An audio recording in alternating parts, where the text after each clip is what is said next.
Ho, ho, ho. Merry Christmas from us here at Guerilla Sports. Another episode of Off Ice here on Christmas Eve, and it is brought to you by Trusted American Mortgage. Trusted American salary-based mortgage consultants want to help you get into a better interest rate and lower your monthly payment. Go to trustedamerican.com or scan the QR code on the screen to see how much money they can save you today. Hello and welcome in. Please do not leave your luggage unattended on the station.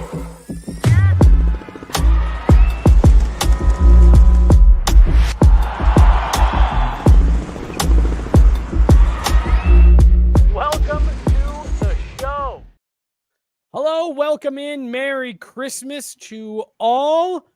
Jesse Montano, Meghan Angley here on Christmas Eve to answer some of your Avalanche, NHL, whatever questions. Meghan, how are you doing on this Christmas Eve?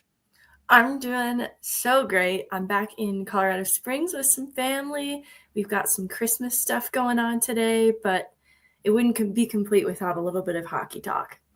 You and I were talking yesterday about what should we do Christmas Eve?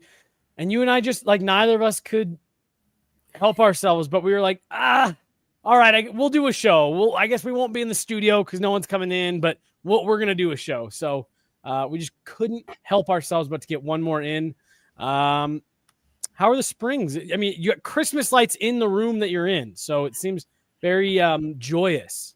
It's all my mom. She knows how much I love this holiday. So she changes out my bedspread. It's a fully Christmassy bedspread. There's lights around the whole room. I have a mini tree right here on my left. Hell yeah. So she goes all out. The whole house is kind of like this, but it's because she knows I love the holiday and she's an amazing mom.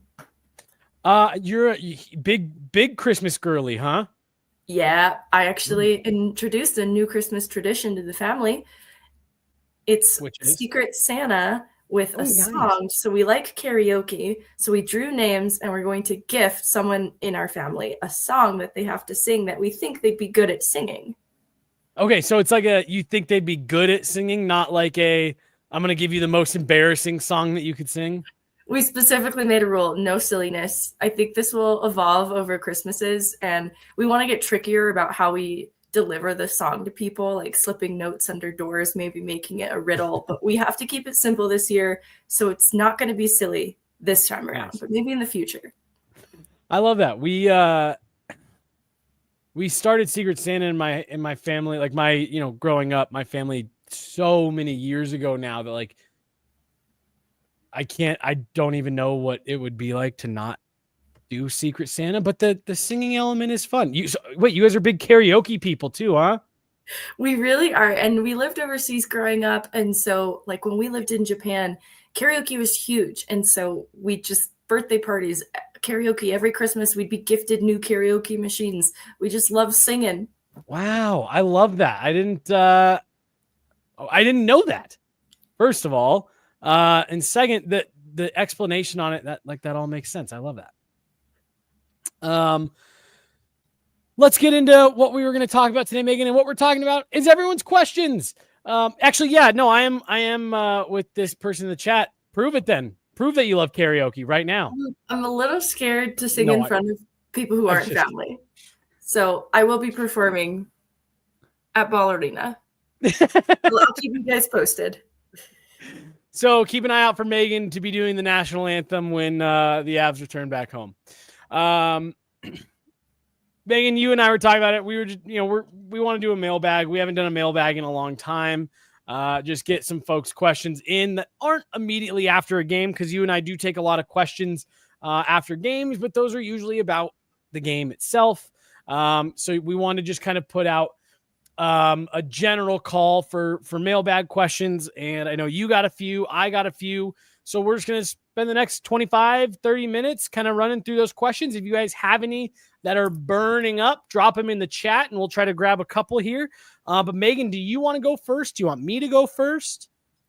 I'll go first in asking you some questions. I think there's kind of a recurring theme around questions with the D-cor because Josh Manson is expected to be returning. So this one from Karen is, will Josh Manson be full-time in the D lineup upon his return? Upon his return, yes. So here's what I've observed, Megan. I'm trying to pick the right things to say. Josh Manson looks 90% of the way back that he could jump right in and be a regular contributor night in, night out, taking his full reps. The last 10% is significant, though. I'm going to be curious to see where he's at coming out of this break. They more or less get an entire week off here. You've got one game against Utah within 8 days. So like they more or less have a week off. I am going to be curious to see if Josh Manson is in that Utah game, because I think he is. Like, I think his body's 90% of the way to go, but that last 10% is really key, and it's what's keeping him from being back in the lineup. So once that 10% he gets over that, yeah, I see no reason that he wouldn't be able to jump just straight back into the lineup, full-time contributor. And do you imagine that kind of a second pair role back with Sammy G? Oh, I'm sorry. Yes, I do. I do too. Go ahead. I think the Sams have done what they've needed to together, but I still think there's more information around what Manson and Girard do together.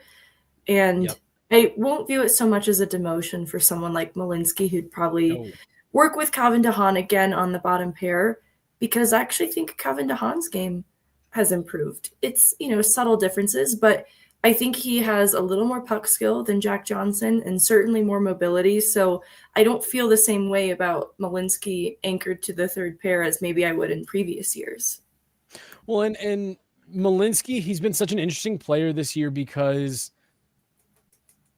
he's been able to play up and down the lineup on those pairings, and he's played with just about everyone on that D-cor, and that I actually think has been one of his strengths this season, is that his game has been really adaptable to whomever Jared Bednar pairs him with.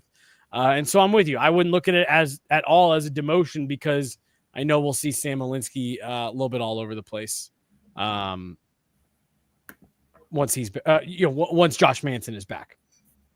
I agree.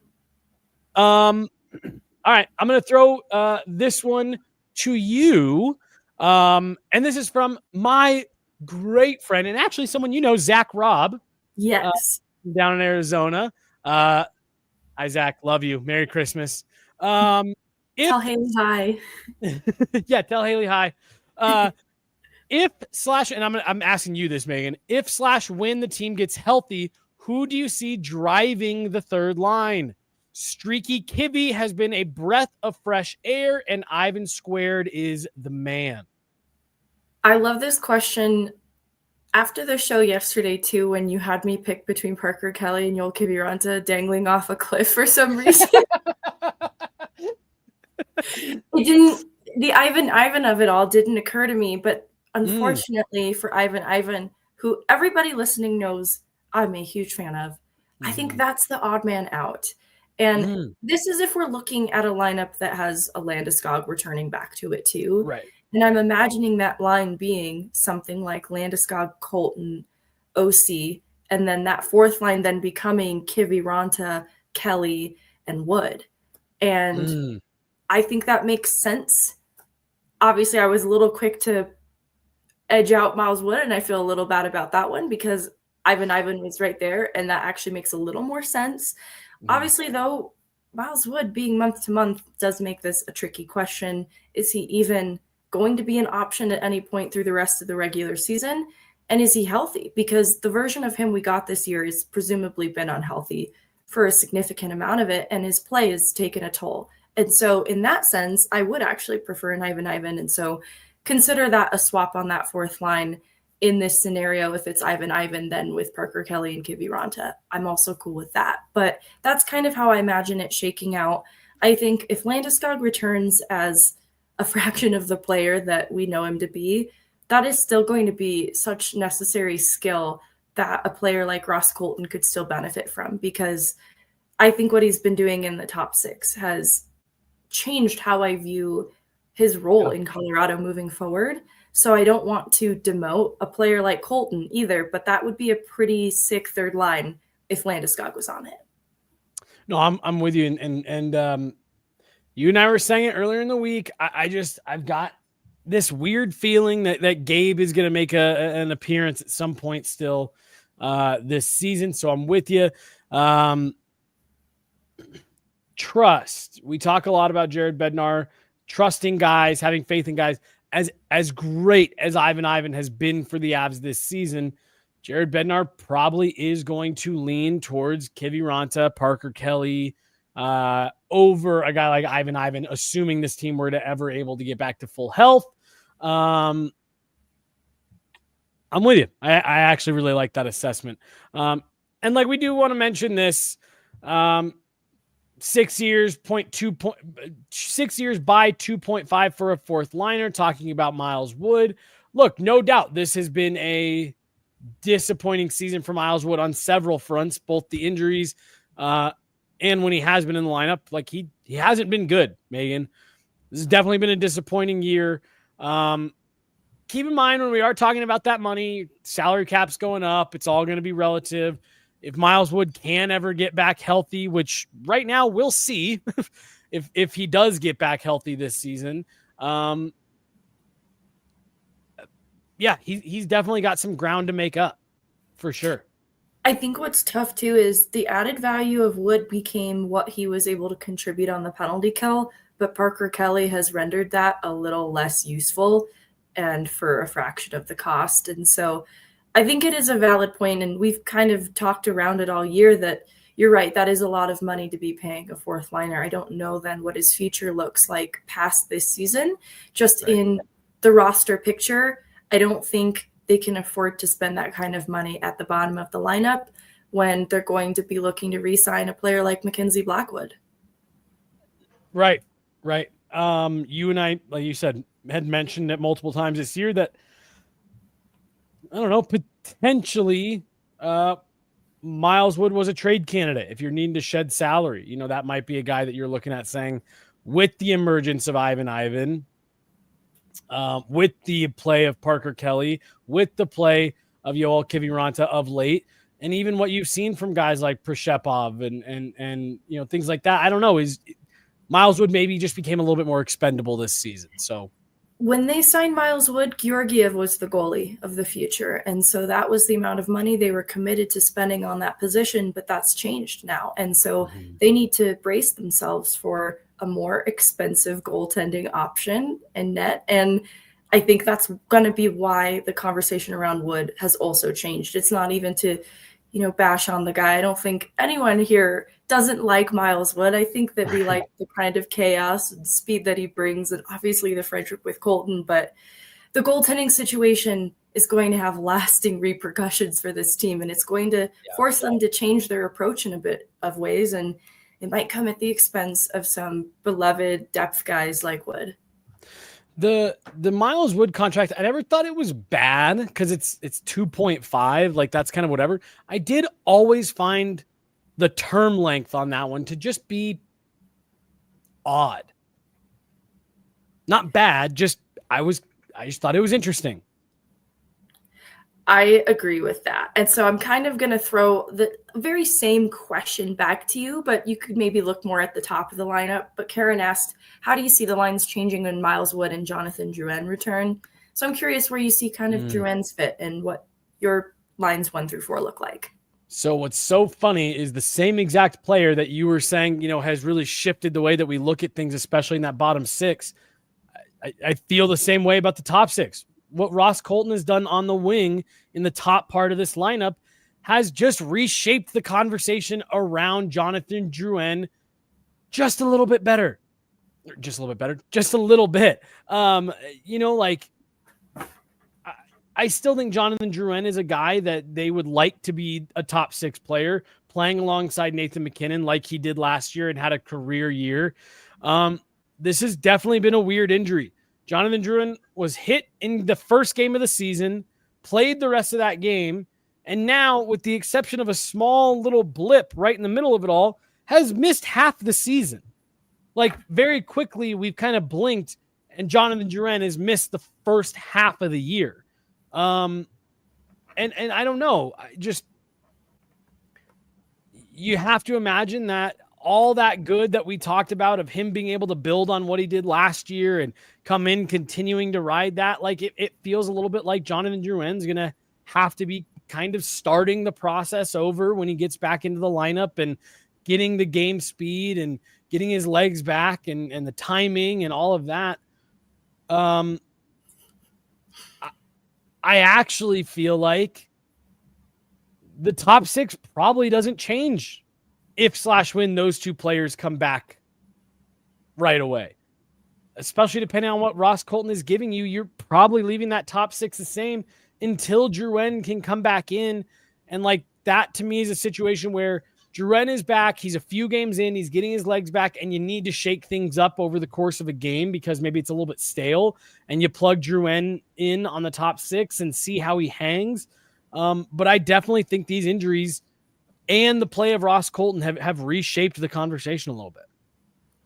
I think it's an excellent point, and this is where I get a little scared for my guy Kiviranta, because there's a center problem then. If Ross Colton is being used as a wing, Jonathan Drouin also a wing, who's centering that third line? You know, does Parker Kelly bump up there? Is he with O'Connor and a Landeskog? Which is maybe where we're getting ambitious with all of this, right? Is we're probably not getting all of these things on our wish list, but that leaves then a hole on the fourth line, and that is Ivan Music, and that's where Kiviranta maybe does feel like the extra guy out, but I don't know that I like that. I don't know if you just utilize Ross Colton as a center again, even though we saw that he really thrived on wing, but that's where I'd get tripped up. But again, maybe we're just getting too ambitious and expecting all of these players to be able to return at the same time. Right. But you know, it is, and here's the hard part though, Megan, like we have so many people that reach out to us and ask questions and say, well, why isn't Chris McFarland doing this? Well, why isn't the front office doing that? You know, why didn't they address this before? It's because they have to play this exact same game of, okay, well, what do we do if all of these players are ready to come back before the playoffs? Okay, well, how do we handle it if, you know, we've made this move and then this player is ready to come back? Like, you do have to play some of these hypotheticals. And is it unlikely, to your point? Yes. But is it possible? Of course. And that's where what Ross Colton has done, as great as it's been for the Avs, it has definitely thrown a little bit of a wrench into the whole situation of he's your third line center. Now he's playing like a top 6 wing. And how do you pull him off of that, knowing that you'd be putting him back in a situation where he hasn't played as well for you? But, you know, then again, okay, well, if Gabe Landeskog is back, does that help him? And playing with, you know, it's just, it's definitely Ross Colton's positive play has muddied the waters a little bit. This is a really fun conversation because it also makes me wonder about Casey Mittelstadt and all of it. Like, Casey Mittelstadt's game has gone a little bit quiet again. And so I think if you were to poll Avs fans right now, there would be a little bit of disappointment in the year Casey Mittelstadt has had, even though he started so hot. And I wonder if, like, a Drouin would be more complimentary to Mittelstadt than what Ross Colton is able to provide right now, for example. For sure. And would something like that help to make this decision? But to your point, you don't want to hold a player back when you've seen that their ceiling might be, oh, you actually might be better as a top 6 wing. Then you don't want to regress. You don't want to put them behind. But I think it's important to note too that Ross Colton wasn't a bad third line center. He was good. He's just great as a top 6 wing. So the Ross Colton of it all is a really fun kind of unexpected development this year, because it's not a bad problem to have that a player surpassed expectation. Yeah. And I just wanted to throw this one up here real fast. Do they sell Kivy while he has value, maybe to a team like Philly as part of a Frost trade? I mean, look, I'm not gonna say that they wouldn't trade Yoel Kiviranta, because obviously that's the exact type of player that you see go in those types of deals. But I do feel like, fans, media, we get caught up sometimes in the like, oh, sell high on this guy. No, he's playing well for you. Don't sell. He's playing well. He's adding the value, unless it's something that, really you feel moves the needle for your organization. Yoel Kiviranta, the way he's playing right now, that's the exact type of player that you need as you get later into the playoffs. And what I'm about to say is not a shot at Yoel Kiviranta, but we saw it in the bubble a couple years ago. Those are the types of players that aren't necessarily every night players in the playoffs. And as you get deeper in, you go, more rounds. Those are the exact type of players that can be difference makers. They can come in with fresher legs. They're reliable. They're NHL level players, no doubt. Like with the Avs and where they're at, you need the Yoel Kivirantas of the world. Even when you're fully healthy and they aren't every night players, they have great value. And again, if you need evidence on that, just search 2020 playoff bubble Avs Stars Game 7. Trigger warning. You'll get your answer for why those players are important. No, it's true. Even Winnipeg Kiviranta this last off summer, I don't know what I'm saying. Round 1, playoffs. You guys know. You know the vibes. Anyways. It's Christmas Eve. You know the vibes. Megan's just going nuts off eggnog right now. It's 11:20 in the morning. It's coquito in Puerto Rican households. Okay, all right, there we go. And I haven't had any coquito, just to be clear. Okay, sure. I'm going to go to one from Abby here. I've actually got 2 on this topic. Do you mind if I just push these 2 together? Yes, I don't mind. Okay, so this one's from Abby. When Manson comes back, will Middleton be sent back down, or will he still be worked into the lineup? And then the other question, this one from Rycroft's Mullet. What has Middleton done that Ludwig hasn't to earn a spot in the lineup currently? Let's start with the first one. I would bet almost anything that Keaton Middleton will be reassigned once Josh Manson is back in the lineup. Do you have any reason to believe otherwise, Megan? No, that one feels easy. They just don't want to carry that many contracts. It doesn't make a lot of sense with Ludwig also there. So now let's talk about the I love the way you always say this, the Ludwig of it all. I was asked this question the other day, Megan, or something like this. I truly don't know. I have not had any, like, Ludwig definitely hasn't been like, oh man, that's a top pairing guy. He has been perfectly serviceable in my opinion. The odd mistake here and there. Nothing that Keaton Middleton hasn't done, or Oliver Shillington, or Calvin DeHaan. I would even go as far to say I've liked John Ludwig's game in the games that we've seen him. I'm not sure why he's not drawing into the lineup right now. I'm actually going back to the Carolina game because that was the last game that we saw him in. It was obviously not a great game for the Avs. And I'm trying to rack my brain if there was something incredibly egregious that he specifically did, because I'm on the same page as you and other people who are asking. I think it's a great question. I don't know. And this isn't anything against Keaton Middleton, but they bring to the lineup something kind of similar. And Ludwig has, don't even have elite prospects pulled up, but I'm assuming more NHL games to his name. So he has that experience. Yep, he's got 54 games played.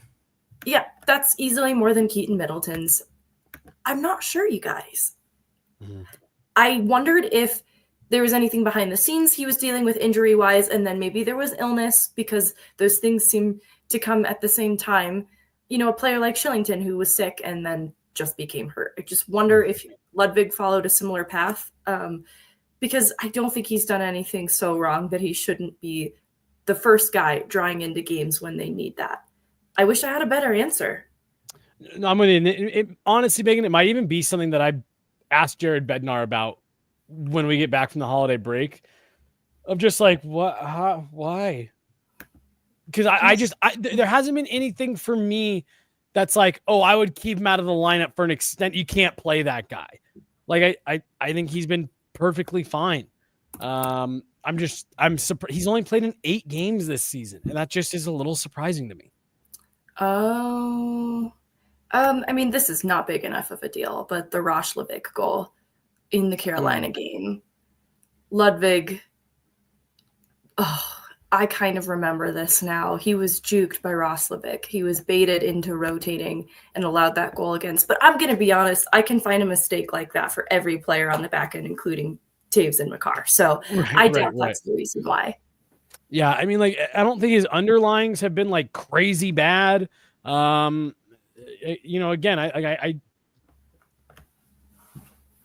I haven't had a huge issue with John Ludwig in any of his games where it's like, oh my gosh, that guy's just can't play him.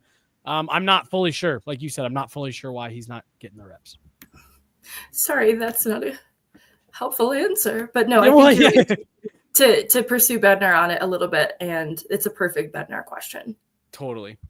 All right, do you got one? I do. There's a couple in the chat I've been curious about. I am not good at projecting contracts. Do you have any idea what a Mackenzie Blackwood extension would look like? I saw that one come through. Sorry. No, I try to give credit to the person who asked it. Yeah, I'm trying to find it. I saw it too. Okay, good. Yeah, I'll find it. Bailey.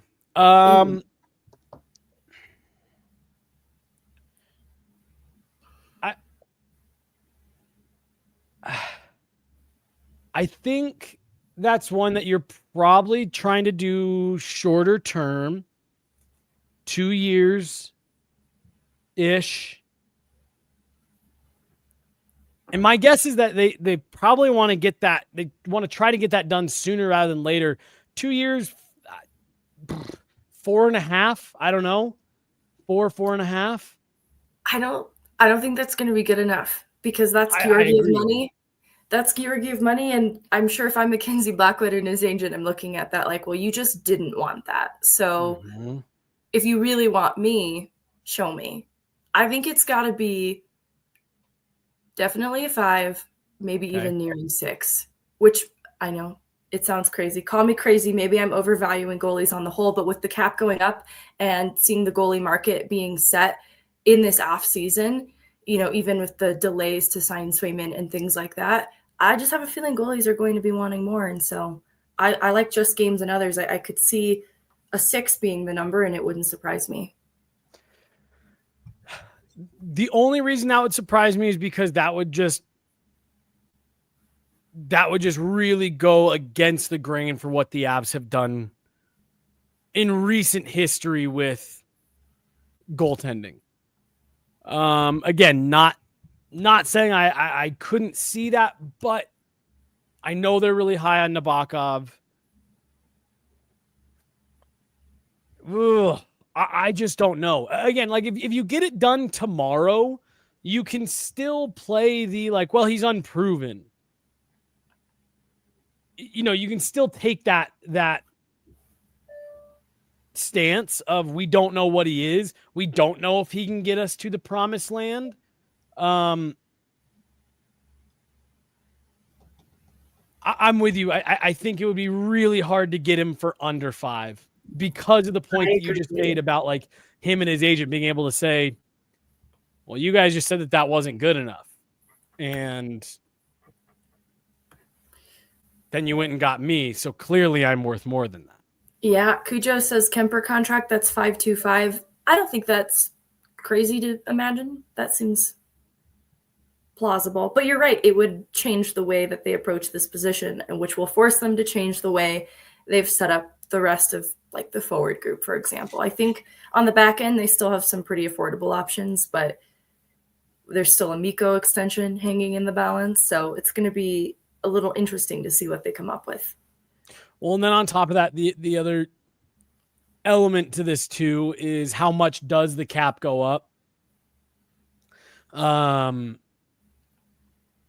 Elliot Friedman reporting that it could be getting close to $100 million next summer. And, if that's the case, yeah, sure. Give Mackenzie Black whatever the hell he wants. Like, who cares? And they've got one more year. So that is a nice option for a backup that you feel pretty good about getting closer to a starting number. And right. Yeah. You don't have to worry about where that number is at. Okay. This is the last one that I've got in my chat, and it's again from Zach Robb. Zach. Yeah. Just absolutely love it. Hannah laughed from downstairs. So, all right, let me actually tell a quick funny story that involves Zach. When I was in San Jose this last week, sometimes I don't book the hotels. We don't book the hotels. Someone else at Guerilla will book them for us or whatever. So I was just told where I was staying. I didn't, in kind of autopilot mode, super early flight, things like that. So when I was, I think like 19, maybe we were 20, our hockey team wanted to go out and play in this national roller hockey tournament that was out in San Jose. And roller hockey, you don't need as many players. So there was only, we had 6 skaters and a goalie. And like I said, we were like 19 or 20. And it was like one of the first big tournaments that like everyone was going to, like without their parents coming with them. And we all just decided to drive. It was a 23-hour drive. There was 7 of us total. So we piled in 2 cars and we drove out there. And we were like 19-year-old shithead kids. And so we had like gotten on the list of, or like gotten on the website for like approved hotel or partnership hotels with the tournament that were like giving discounts. And we found this hotel in downtown San Jose that claimed to have what they were calling a presidential suite that had like 2 floors, multiple beds, all this different stuff. Like we had talked to someone online, they're like, oh yeah, you guys could fit like up to 10 people in it. So we're like, awesome. Well, we get to this hotel. We drive 24 hours. It was a nightmare drive. We went straight through and we get there and they were like, we don't like, there's no room like that in this hotel that exists. I don't know who told you that. I don't know what you're talking about. So they give us this key. We walk in this room. There's 7 of us, 1 bed. It's like not even a couch. There's like a chair. So we're all standing there piling hockey bags through the door. This one kid on our team just starts taking all of his clothes out and just starts ironing them and hanging them up in the closet. We're all like, what is happening? We end up having to switch hotels. Again, we're a bunch of dumb 19-year-old kids. So we still only got 1 room at this other hotel, but it had 2 beds. So we were like, oh, well, that's better. We slept 3 people to a bed long ways. And then the rule we made was whoever had the fewest points that day had to sleep on the floor. So it just became this. All that story is to say, I get in my rental car in San Jose and I drive to my hotel, and wouldn't you know it, it's the hotel that we all tried to stay at with 1 bed. So I finally got to stay a night at the St. Clair Hotel in downtown San Jose. And so I was texting Zach last week and we were just laughing our asses off. That's incredible. Who slept on the floor? It was a couple different people. 2 of the nights, it was our buddy Sam. And then I can't remember who it was the other night, but one of the nights that Sam slept on the floor, the air conditioner leaked and he woke up soaking wet in the middle of the night. No. Yeah. Because he was laying by the air conditioner and it was leaking. But like we look back on it now and it's like, that was like such a dumb, again, just 19-year-old boy thing to do. The tournament went very well, but that's the other thing that's just funny about it is like, if I had to sleep sideways on a bed right now, I wouldn't even be able to like go for a walk, let alone perform athletic activity. Anyways, my last question from Zach here. Approaching the midway point of the season and seeing the workload of McKinnon, Mikko, Makar, Lecky, and Taves, do you think it would be fair for any of those players to say, cool, but no thanks to 4 Nations? Yeah, you go first. It's pretty simple from my perspective. I'm not the one putting on the jersey, but it's different from the All-Star game. I think there is pride in putting on, the Team Canada jersey. And so I just can't see that being the case. It's really cool opportunity for Taves to be able to compete with Makar, represent Canada. It's going to be a pretty stacked team. Obviously, Rantanen and Lehkonen representing Finland. I just don't see that happening. I have to imagine this means even more to the players. And from my perspective, it already means a lot. Well, and not only that, because I totally get what Zach is saying. You know, we even talked about that at Guerilla Sports over the summer with Jamal Murray going to the Olympics. And is this really what's best for a player like him who's injured, trying to get back to the player that he was? And so I totally get it. This isn't an Olympics, things like that. But this is the first best on best competition that any of these players are going to get to participate in at this level. And this is also a massive audition for the Olympics next year. Devon Taves looking to make that Olympic team. Nathan McKinnon getting to play alongside Sidney Crosby. Arturi Lehkonen looking to make that Olympic team. I totally get it. I understand the thought process on it, but I'm with you. I do think that these guys are probably looking at this as too big of an opportunity for them to pass up. I will do just one more. Shout out to Abby, though. You submitted a couple of great questions about Blackwood and Wedgwood. I think we should talk more about that after the break and just how they've acclimated to the team, because it appears to be going super well. But this one's from Trevor Bentley in the chat. Do you think there's any sense of concern about Mittelstadt's play as of late? Bro is colder than the North Pole right now. Are you worried, Jesse? I'll stop short of saying worried. He's got to get it figured out here, though. This has gone on a little bit too long. There was a level of it that I was willing to write off as it's a long season. You go through ups and downs. Players like Casey Mittelstadt have the ebbs and flows of a season. It's gone on a little bit too long. I really want to see him start to break out of this coming out of the break. I'm not saying he's got to be, putting a goal in every night, become a 30-goal guy, but you're here to be the 2C. He seems like he's fit really well, and he's got to break out of the slump. This isn't Buffalo. You can't do this for an extended amount of time. No, I'm still holding out hope for the version of him we saw not only in the playoffs, but immediately following the deadline. It was impressive how quickly he acclimated to the team and played a way that was so complementary to the Avs that I still think that version of Casey Mittelstadt is in there.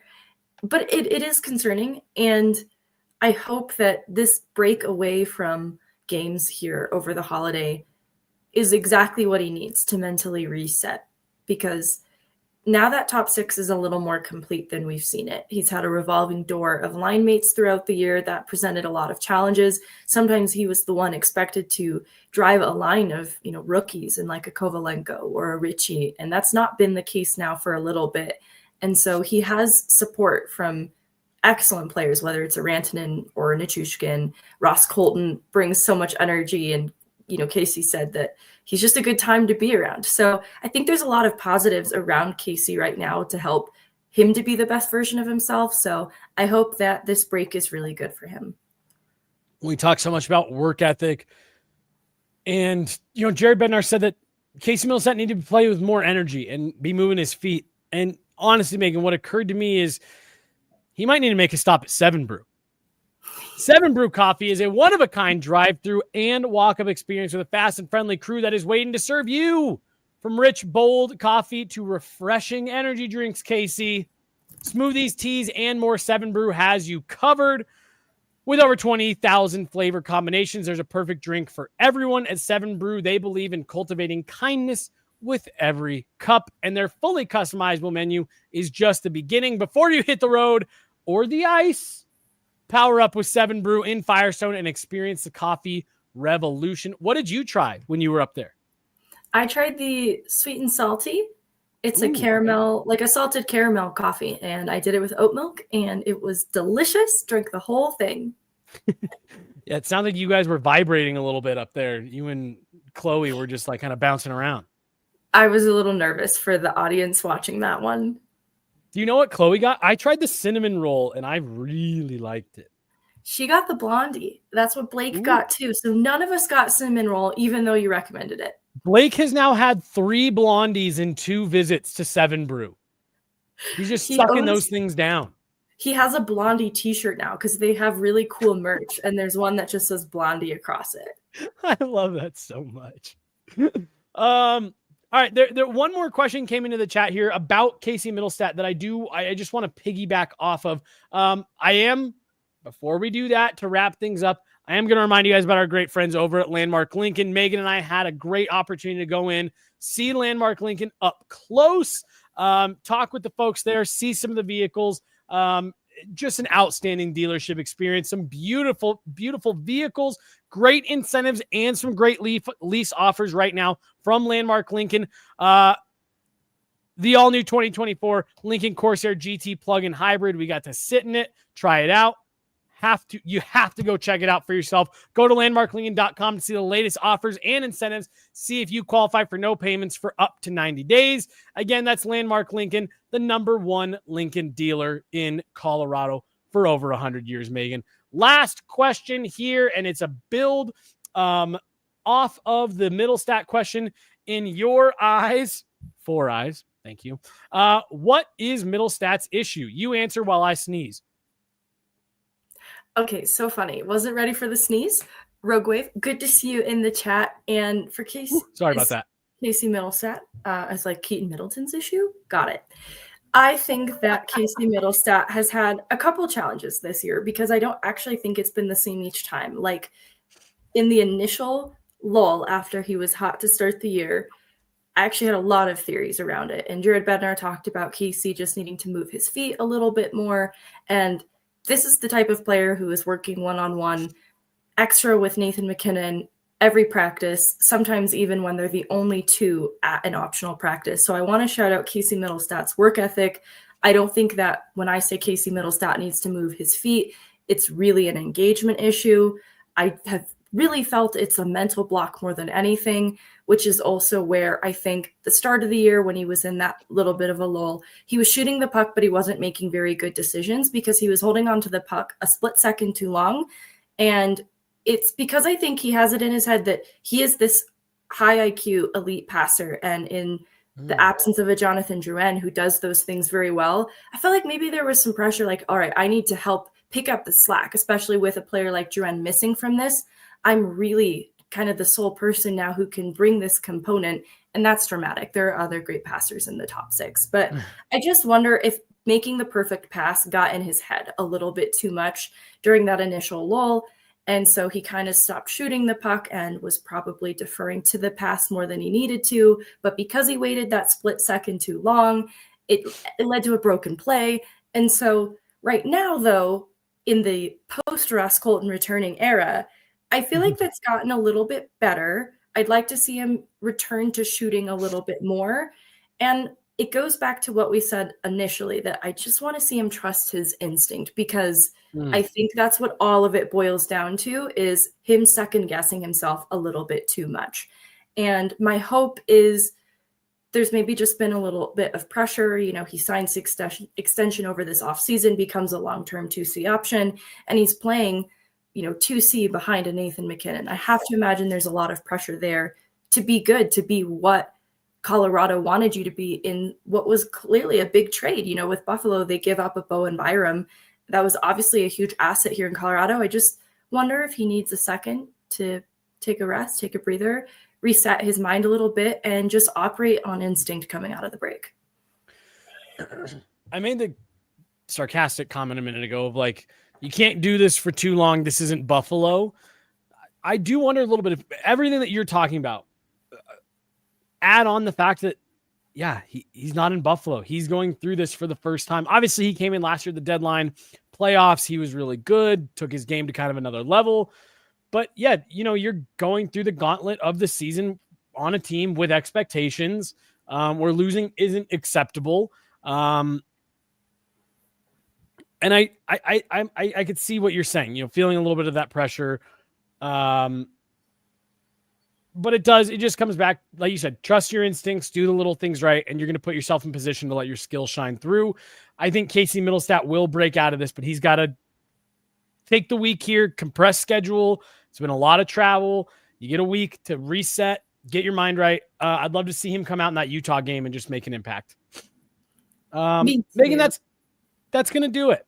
we're going to wrap it up for today. We're going to get out of here, get on with Christmas Eve. Nothing for us tomorrow. Guerilla Sports Wide. We will be off for Christmas Day. And then Megan and I will be back talking Avs on Friday. Utah. The Avs taking on the Utah Hockey Club. And we'll have you guys covered. That's it, Megan. Have a very Merry Christmas. Everyone in the chat, thank you guys so much. This is always a great opportunity for us to just say thank you for everything that you guys do to support us throughout the year. And we really, really appreciate it. And hey, first day of Hanukkah is tomorrow. Happy Hanukkah to all of you out there who will be celebrating the first night tomorrow. Megan, got anything else before we get out? Couldn't have said it better. Happy holidays, everybody. Happy holidays, everyone. Thank you all so much for being here, and we look forward to talking to you guys right after Christmas. She's Meghan Angley. I'm Jesse Montano. Thanks so much, everybody. Have a good one.